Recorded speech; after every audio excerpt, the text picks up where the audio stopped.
Warning, incoming game over. Warning, incoming game over. Hello, Game Over Vancouver. My name is Sianquita, and we had a very good win today against the Islanders. We have a lot to talk about today. We're gonna recap the game very briefly, talk about a lot of the highlights of the game and a lot of the standout players, as especially with Elias Patterson and Hoglander out, a lot of the players on the depth chart really took over with a next man up mentality and made a name out of themselves. We will talk about the wild card race and an update for that, and moving on to the third period, we'll talk about if the Canucks deserve to make the playoffs. But before we get into all of that, shift into hyperdrive and get ready for a fun ride with your go-to source for all of the biggest stories in hockey, delivered with a unique blend of Quebecois flair. Hyperdrive Hockey brings you top-tier analysis, the latest news, pop culture, and a lively atmosphere that sparks debate, gets you thinking, and keeps you entertained. Join Max, Daphne, and Kevin every Monday and Thursday for your dose of everything hockey. Watch on YouTube, on the Game Over Network channel, or subscribe to the podcast on Apple, Spotify, or Amazon. For more, visit our website at thegameovernetwork.com. Thank you everyone for waiting, especially Sky Training Connect Alfred. Hello. How's it going, man? I appreciate you for coming in. That third Canucks goal, times to go to the Forest magazine. Forward of all defensemen, let's go. Beautiful goal. Honestly, lots of beautiful goals to talk about today. Um, and yeah, let's start actually with some, I guess, news going into the game. This is Demko's second start after being injured for a while, and as someone that watches every game, like, a part of me was very worried to see which Demko we would get, as well as the fact that I was also worried that if Demko makes split saves with his pads, is he gonna get injured again in his groin or his knee? But you know what?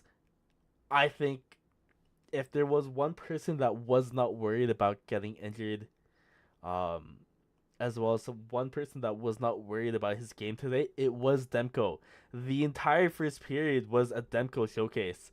I um I was replaying a lot of his saves in the first, and I forgot how good he was. It's so weird to say, but oh man, I Demko is a Vesna nominee. He was a Vesna nominee last year, and to think that deep into the season we are on game 72, I miss seeing this Demko. Like, obviously the team plays very differently with Demko in net because a lot of times they can afford to make risks on the offensive end because they trust that they have a great goalie behind them. And oh my gosh, the amount of times that Demko denied Horvat on two on one rushes this game, it was honestly a beautiful sight to see. The entire period was won by Demko himself. Alfred says, "I saw vintage Demko tonight, and I miss him." I take back everything I say. Actually, it might be an overreaction, but I was reminded of how good Demko was, and I take back everything I said about Lankinen being the one to start. Especially in the playoffs. Like, please, if this is the Demko that we are going to get, if we make it to the playoffs, by all means, give him as much stress as he needs until the playoffs, if we make it. That being said, but yeah, one key thing that I will say I noticed before I get into the second period and before I get into all of the goals, was that the Islanders were playing very wide for the majority of the game, but they were playing really tight on the Quinn Hughes.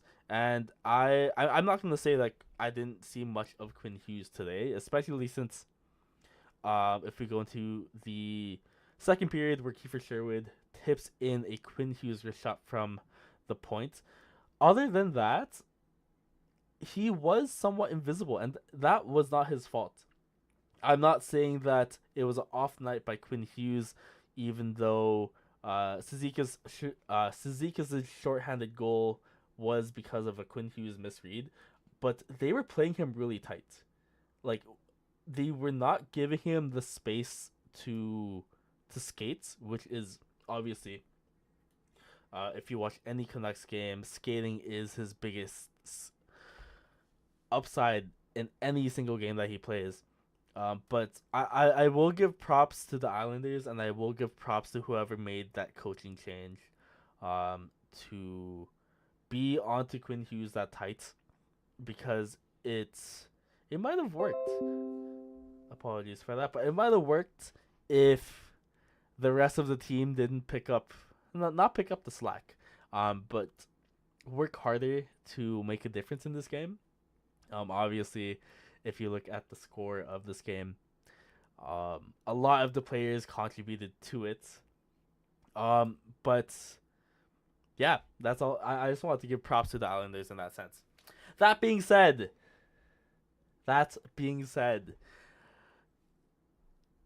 going to all of the goals, obviously, is a 2-goal game from Kiefer Sherwood, the king himself. My favorite rat.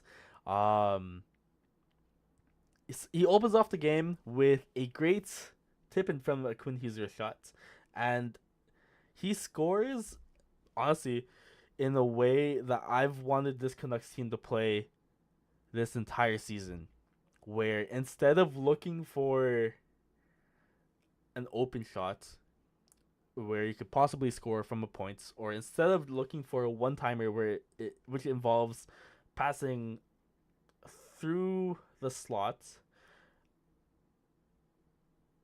the Canucks are just shooting and are relying on either tip-ins or rebounds, and it worked. It worked twice actually today with an Atu Ratu goal, tipping it in after Marcus Patterson slaps it from the blue line, and it's such a refresher to see. Like, sure, when we enter the zone, we're dumping and chasing. But I think I don't know if the Islanders were gassed, or if I don't know if this is something where the Canucks were practicing purely this in their practices, but they were winning a lot of the puck battles. And this is what, I guess, if dump and chase is done right, we saw this tonight with especially the bot six. Like, if you look at Atu Ratu, especially if you look at Teddy Bluger, I was gonna say Suter, but Suter is our 1C now, which is still impressive that he's able to keep up with that pressure. But if you have players with that like them, you have players like Drew O'Connor, who's impressed me a lot. They've been winning their puck battles on the boards really well, which allows this Canucks team to make these chances. But yeah, going, I guess, back to the game recap. Before the Atu Ratu goal, fortunately, we were scored on twice, where we were down 2-1. We let a goal through shorthanded while we were on the power play against one of the worst special teams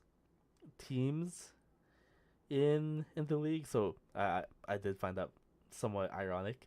And we got scored on by Tony DeAngelo on the 4-on-4, and that is the only time I will bring that goal up today. Hi Zach, I'm in and out of napping, but an effort by the guys. Huge effort by the depth of this team, which is honestly going to be key in the late stretch of the season.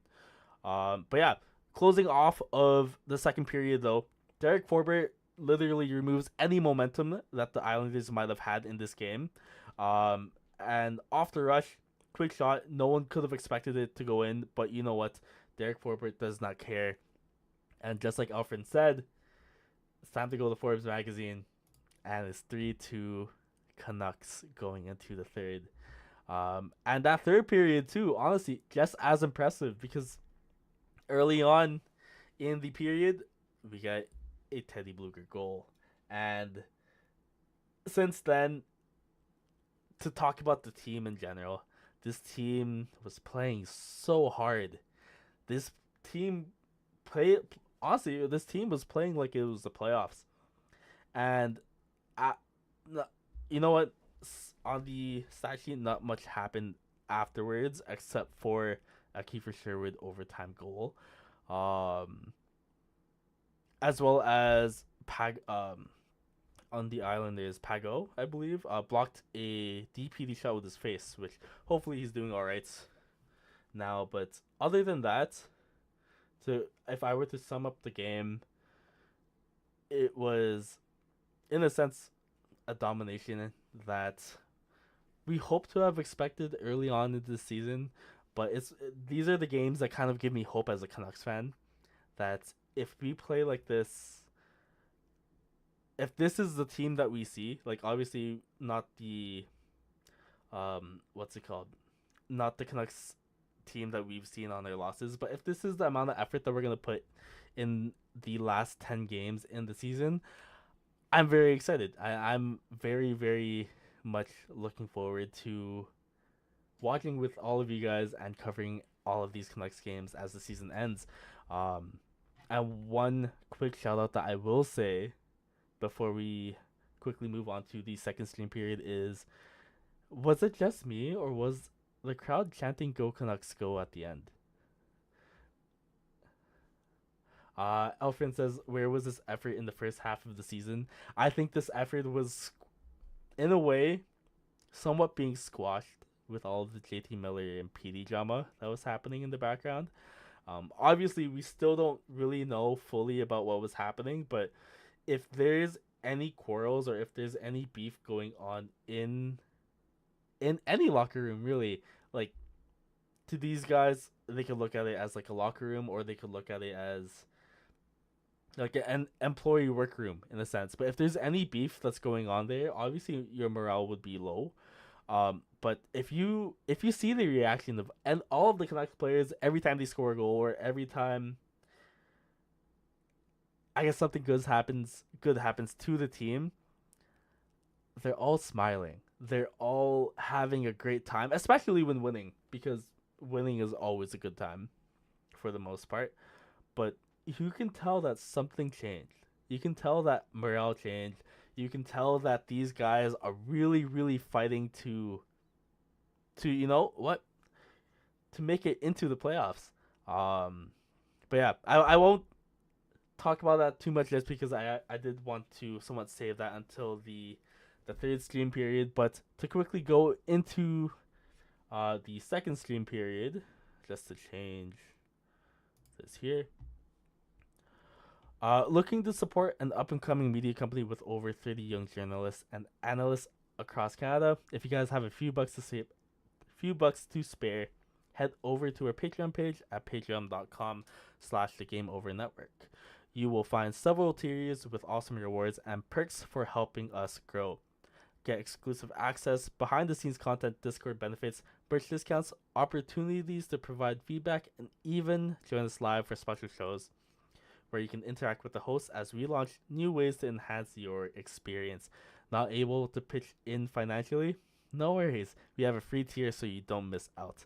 If you want to help us in other ways, make sure to like and subscribe on YouTube, rate us 5 stars on your favorite podcast app, and share our content on your social media.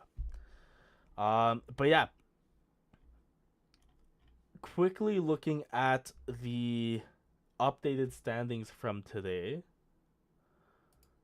The Canucks are now 1 point ahead of the Flames, with 3 points behind St. Louis, as well as 1 game behind, I believe.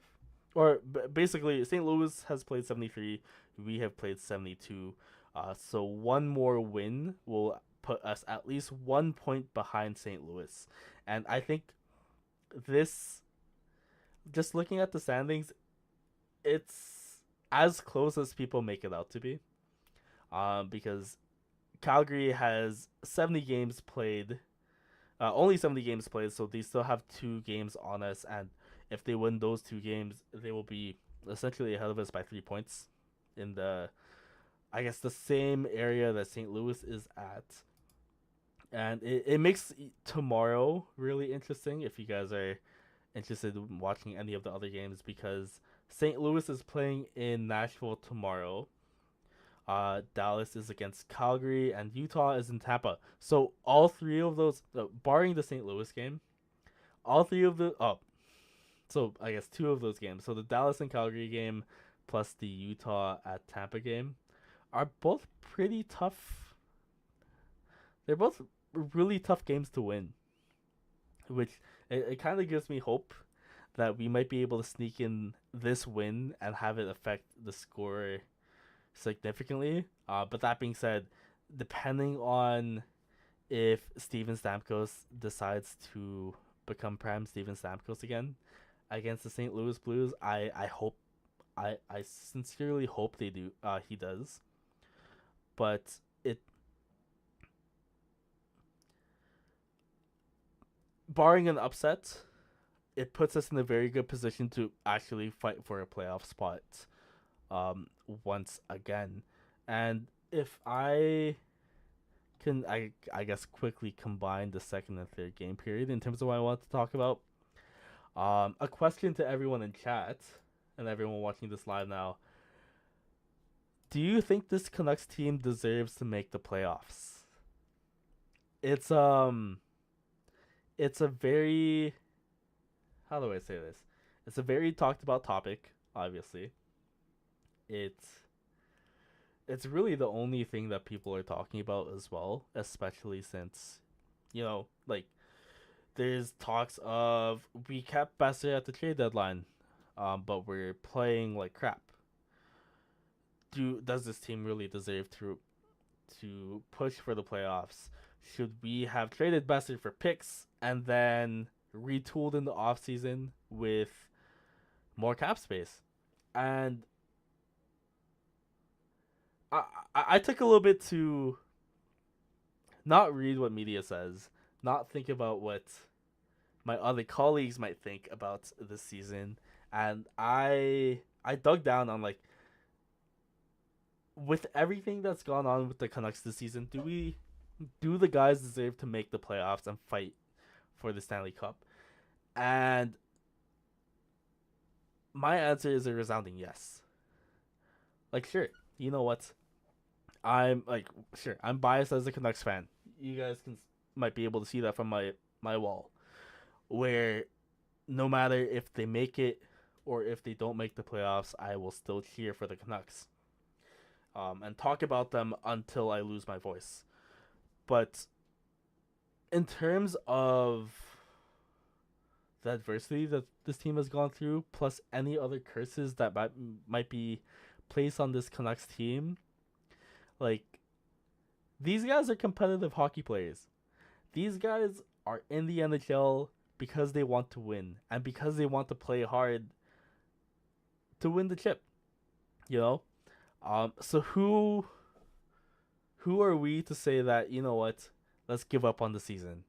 Let's give up and just go next.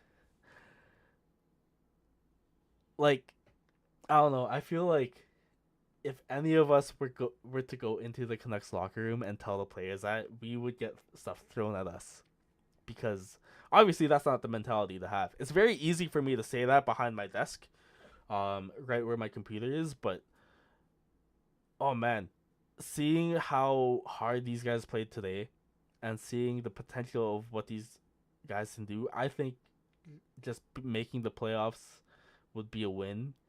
And 100% this Canucks team should and hopefully will make the playoffs as well. Alfred says, if we do start a string of wins, that will 100% help our playoff chances. And honestly, if we get, I fully believe that if we can get 3 wins in a row, that is enough momentum for us to push for a playoff spot. And actually, I just want to quickly check if Kaprizov is still out.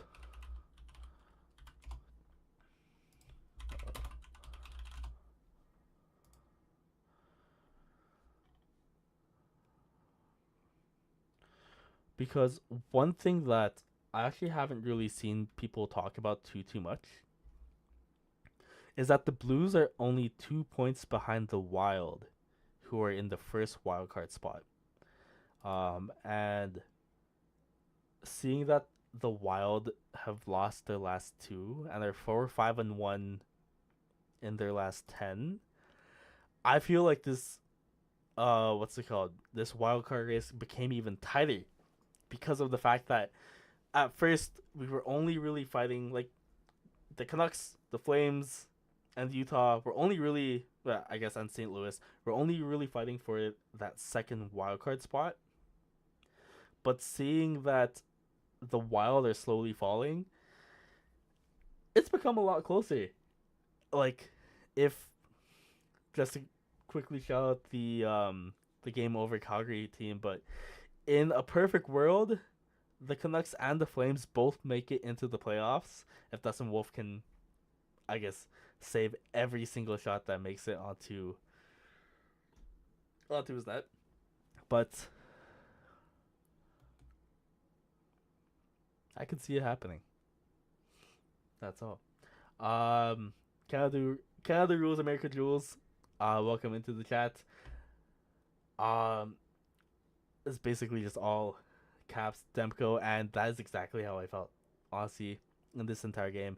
If we can maintain a healthy, if Demko can maintain his health, if we as, I'm not really saying we as in I work for the Canucks, but if the Canucks medical staff can keep him healthy and make sure nothing goes wrong, without having to push him into playing the last 10 games, a healthy Demko could potentially be the reason why we make it into the playoffs. Had we won versus the Rangers, would you say we would have been top of the races? If we won against the Rangers, we would actually still be out of a playoff spot. Technically speaking, because we've played one game less than the Blues. So the Blues are 73 games played and 83 points. Right now, we are 72 games played with 80 points. If we won the Rangers game, we would be at 82 points. So technically speaking, we're out of the wildcard race. But if we get like one more regulation win or one more win in general, we would be above the Blues. So I think if we have won against the Rangers, we would have been in a very good spot to be on top of the races. Great question. Great question.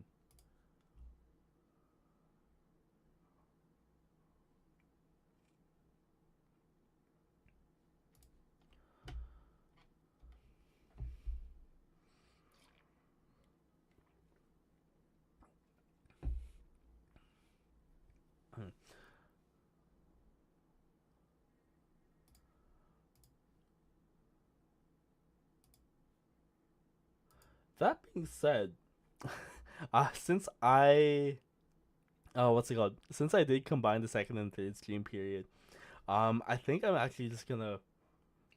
It might be a very quick episode, guys. But I might actually just switch it over to an overtime episode where we can essentially discuss anything. So if you guys have any questions in chat, please put them through while I quickly do this ad read. But if you guys are enjoying the show, you guys probably want more. Make sure to hit the like button, subscribe to our channel, and click the notification bell so you are alerted when we go live. If you are tuning into our podcast, please drop a 5-star rating or leave us a positive review. If you guys really like what we're doing, follow us on your favorite social media platforms.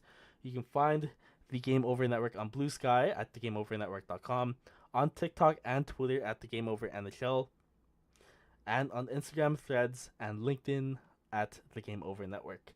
Please do not forget to visit thegameovernetwork.com where you can sign up for his upcoming newsletter. Let's see. Canada Rules says Demko is coming down the mountain to swoop in and save the Canucks season like Gandalf saves the Battle of Helm's Deep. Great analogy. Thank you for that. What did I think of Ratu's game? I think Ratu has shown glimpses of,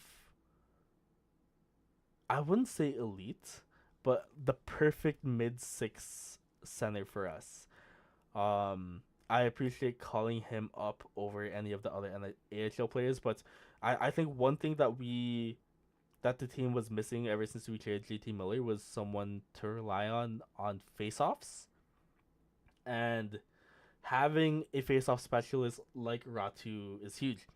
Ever since it's so cool to watch, but every time he takes a face off and switches the way that he holds his stick to win the face off, depending on what side of the ice he's on, it's it's such a small thing that is so satisfying to see, because you know that this guy just knows his stuff, and you know that he's good at it, and he is able to go into a face-off circle with full confidence. So I like this game. I actually think that he forechecked really well as well. I'm glad that he was able to get a goal against the team that drafted him as well. So overall, solid game today. I'm excited to see what else he can bring us later on. Let's see.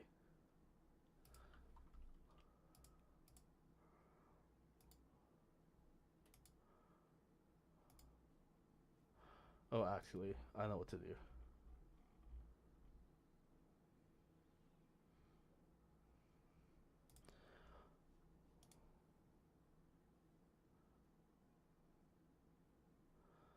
Okay, so I actually want to look at the NHL Game Score Impact card. If you guys are on Twitter or X, there's a Twitter account that essentially looks at all of the analytics, um, and compiles them into a, oh, what's it called? Essentially compiles them into a graph that shows the effectiveness of each individual player and their offense and defense. Let me actually, let's see.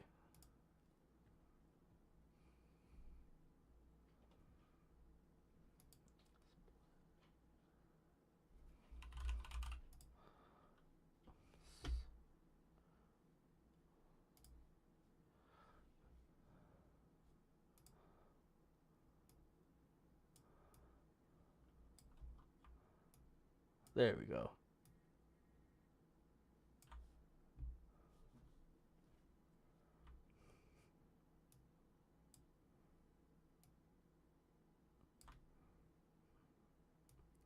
Sick. Okay, so in terms of what the analytics say, the best player on the ice was Tyler Myers.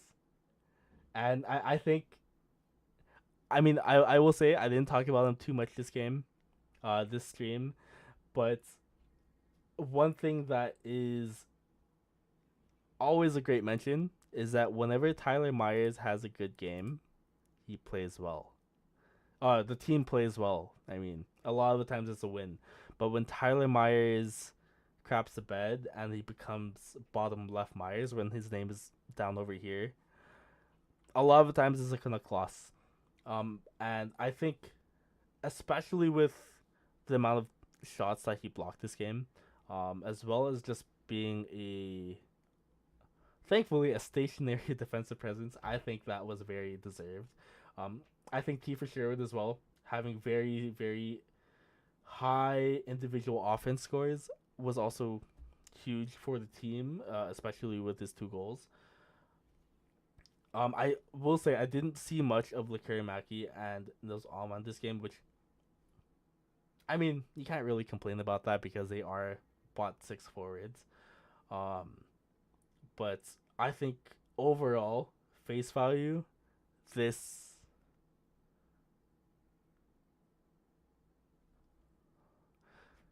this is pretty accurate. What do you guys think? Actually, I'm gonna remove this for now.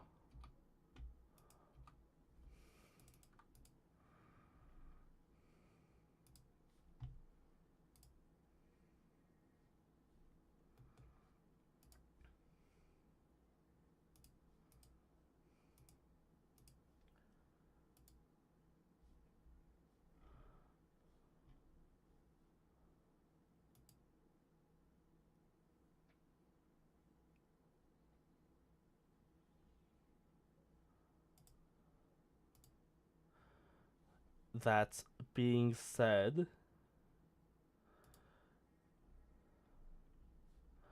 just to quickly recap the game, the Canucks won this game very dominantly, 5-2 against the Islanders. It gives us one more win in this wildcard race, and with only 10 more games to go, hopefully we can keep up that momentum. The next game will be this Friday against the Blue Jackets, and if all goes well against them, we hopefully should be able to get this win. That being said, to quickly end off this episode, my name is Mark Sianquita. Thank you guys for joining Game Over. Have a good night.